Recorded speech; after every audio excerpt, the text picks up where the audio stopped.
Bismillahirrahmanirrahim. Assalamu alaikum. This is Sayyida Naveed Zahra. I'm a student of Amjad Morning 2018 at the Faculty of Education, University of Sindh. My roll number is 17.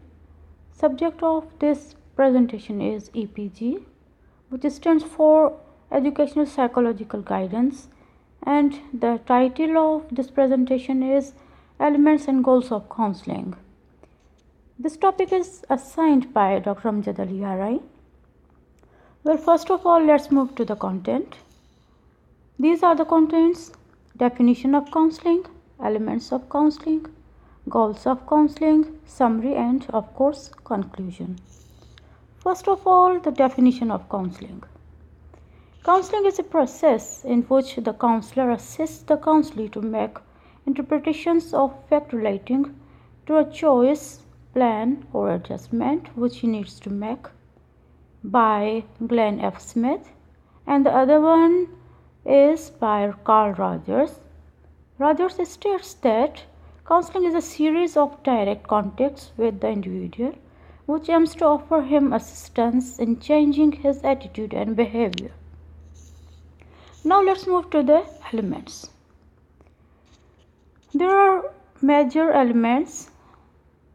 1.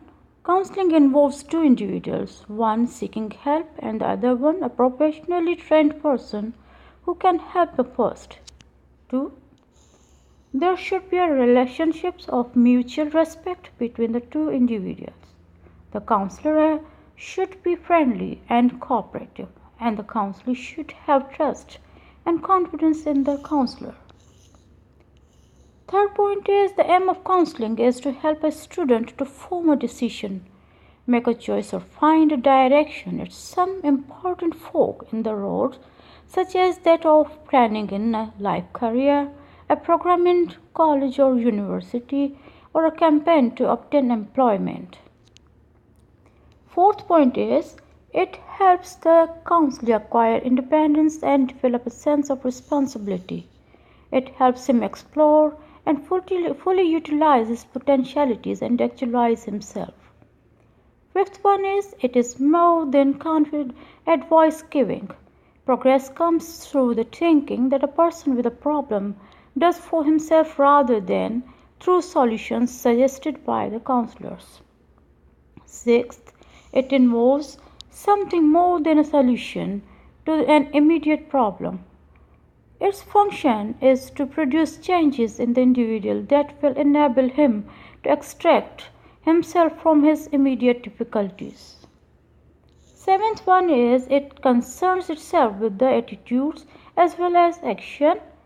And last but not the least, eighth one is emotional rather than purely intellectual attitudes are the raw material of the counseling process. Information and intellectual understandings have their place in the counseling process, but it is the emotionalized feelings which are most important. In a nutshell, counseling has proved to be a very useful wherever the development of an individual student is cared for. It helps an individual to know himself better, gives him confidence, encourages his self-reflectiveness, and provides him a vision. Now come towards the goals of counseling.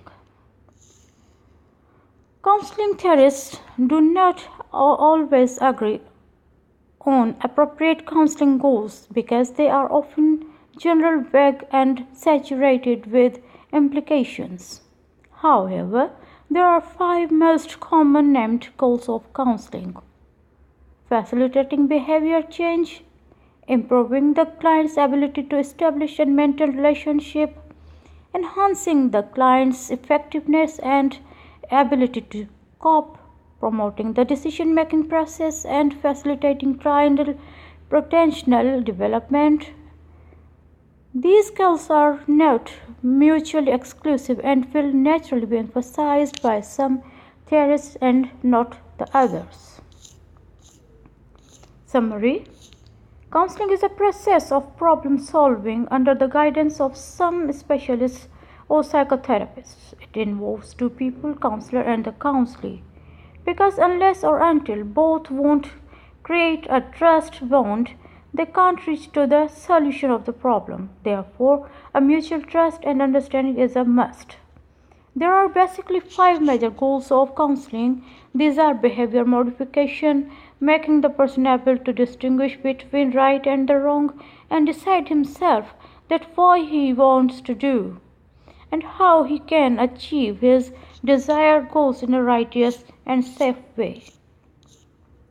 Conclusion: mutual trust and understanding between the counselor and counselee and working together under the guidance of a counselor can bring a ray of hope in a disturbed soul. As it is said that learn how to let go and allow the winds of change to help you achieve whatever your goals may be. There will be a process of change as you embark on your journey of success. For further details, please visit my blog Naveed at bloggers.com. Thank you.